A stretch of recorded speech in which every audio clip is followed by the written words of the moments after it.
pas sur moi. Je suis innocent. Et si vous avez vraiment le Saint-Esprit, vous avez une occasion de venir maintenant. Et si vous souffrez d'une sorte d'attitude ecclésiastique qui vous a provoqué de l'amnésie spirituelle, pourquoi ne venez-vous pas? Jésus est le remède. Ne voulez-vous pas venir? Bon, quelques personnes ont quitté le balcon. J'attendais pour voir où elles allaient, si elles allaient sortir ou venir à l'hôtel. Vous qui êtes ici en bas, venez tout autour. C'est ça. Vous qui êtes ici, venez autour de l'hôtel. Et dites, j'en ai fini avec ceci. Oui, elles étaient en train de descendre. 2 dames. C'est bien. Venez jusqu'ici maintenant. Il n'y a encore que quelques pas à faire. Et ces pas pourraient faire la différence. Bon, regardez, je veux vous demander quelque chose. Et s'il venait ce soir, vous dites, il ne vient pas, je ne sais pas s'il vient ou pas. Ceci est le dernier signe. Souvenez-vous, c'est ainsi dit le Seigneur. Avez-vous déjà entendu prononcer ces paroles sans que ce soit vrai? Vous êtes en train de voir votre dernier signe. C'est conforme aux Écritures. Vous avez vu votre dernier signe, vous de la Pentecôte. Donc, ne confondez pas cela avec ce qu'il a promis à Israël après l'enlèvement. Ce n'est pas pour vous. À ce moment-là, vous êtes fini, voyez? Maintenant, c'est votre jour. Maintenant, c'est votre signe. Maintenant, c'est le moment pour vous. Ne rejetez pas cela. Ne le faites pas. Vous feriez mieux de vous avancer. Vous croyez que je suis le serviteur de Dieu? Souvenez-vous, Birmingham, je n'ai jamais rencontré de gens plus sympathiques. Vous êtes les gens les plus sympathiques que je voudrais rencontrer dans ma vie. Mais vous avez besoin d'un réveil. Vous êtes en train de mourir. Vous êtes en train d'attraper l'amnésie spirituelle. Vous êtes en train de mourir. Ne faites pas cela. Ravivez ce que vous avez. Ranimez-le de nouveau, rapidement, avant que Jésus ne vienne. Très bien. Pendant qu'il continue de venir, qu'il continue simplement de venir jusqu'à ce que nous ayons tous ceux que le Seigneur appelle ici. Venez maintenant. Débarrassez-vous de cette amnésie. Le grand médecin est ici maintenant pour vous guérir, pour enlever cela. Il a prouvé qu'il était ici. Combien veulent l'attester en levant la main, en disant « Je le crois vraiment ». Il a dit qu'il ferait ceci. Voyez, maintenant, il est ici. Voyez, vous croyez. Et combien savent que je vous dis la vérité, que vous êtes en train de mourir et que vous avez besoin d'un réveil. Voyez, c'est la vérité.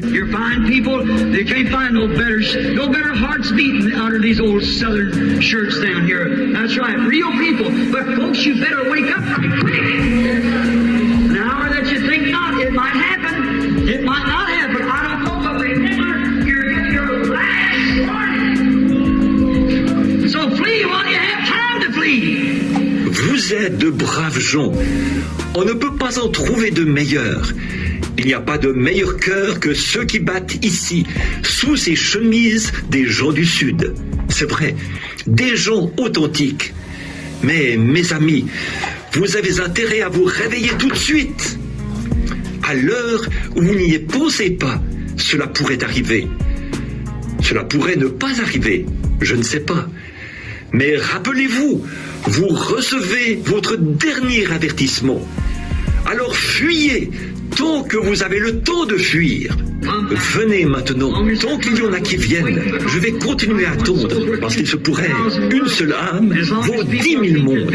Et aussi longtemps que les gens se laissent convaincre, j'aimerais voir que ceci se transforme en un grand réveil qui s'installe dans toutes les églises par ici. Si seulement vous pouviez faire cesser vos différences et rejeter votre égoïsme et accepter le Saint-Esprit.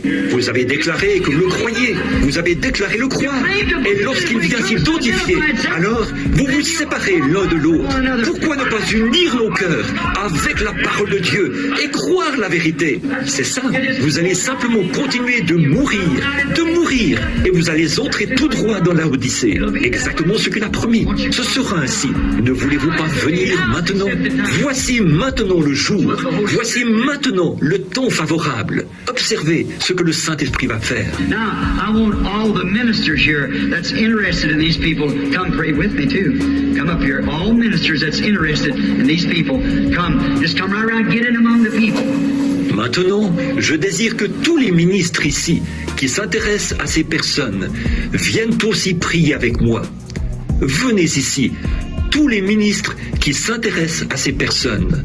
Venez ici autour, venez parmi les gens. Un ministre ou un accompagnateur spirituel, une bonne accompagnatrice spirituelle qui veut se tenir là avec ses femmes. Elle veut croire de tout mon cœur que le Saint-Esprit va venir dans cet endroit, ici même, en ce moment, et simplement s'identifier lui-même parmi ces personnes. Maintenant, permettez-moi d'abord de donner des directives à ces personnes ici. Maintenant, mes amis, quelle que soit la raison pour laquelle vous êtes ici, il le sait. Et je peux vous le prouver. Il prendra une personne après l'autre, vous amènera ici, sur cette estrade, et il n'y aura pas une seule chose qu'il ne fera pas connaître. Cela se passe ainsi, en effet, depuis que je suis un jeune garçon. Ce don n'est pas remis en question. Mais la question est, pouvez-vous le recevoir? Le croyez-vous? Il est ici maintenant. Eh bien, s'il est ici, alors la seule chose, c'est qu'il tient sa parole. Donc, croyez simplement que vous le recevez. Acceptez-le. Levez-vous et dites, Seigneur Dieu, je suis ici pour l'accepter. Et restez simplement là jusqu'à ce que cela arrive. Comme l'a dit Robinson, l'a dit une fois, dans un champ de maïs, il a dit, Seigneur, si tu ne me donnes pas le Saint-Esprit, lorsque tu reviendras, tu trouveras là un tas d'ossements. Il était tout à fait sérieux. Et vous n'allez rien recevoir de Dieu à moins d'être poussé à bout.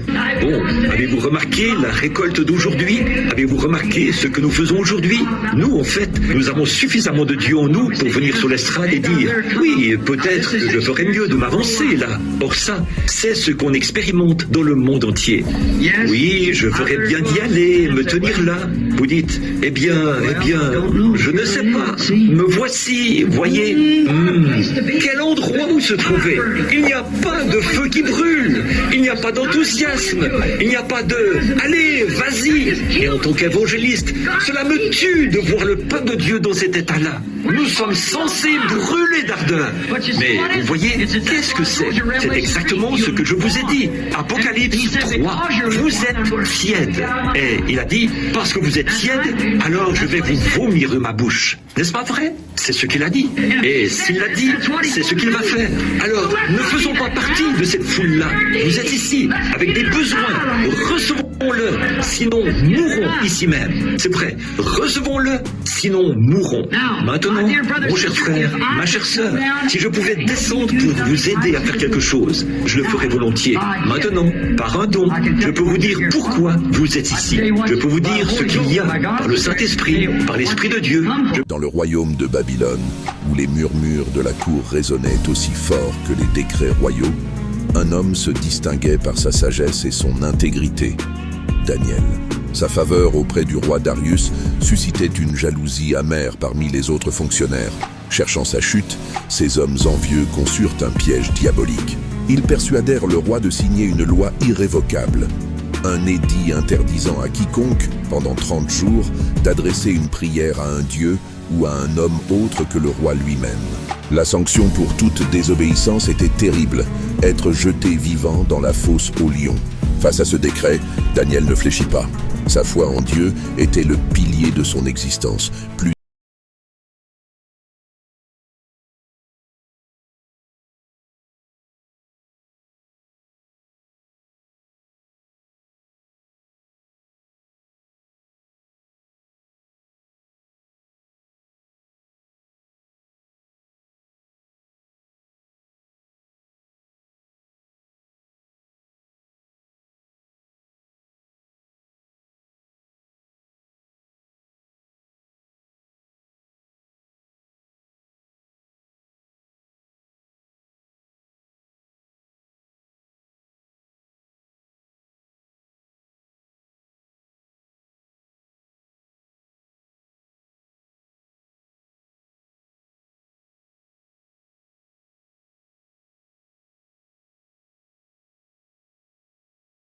doux comme des agneaux, ils s'approchèrent de Daniel, non pour le dévorer, mais pour se coucher docilement à ses pieds, transformant l'antre de la mort en un havre de paix divine. Aux premières lueurs de l'aube,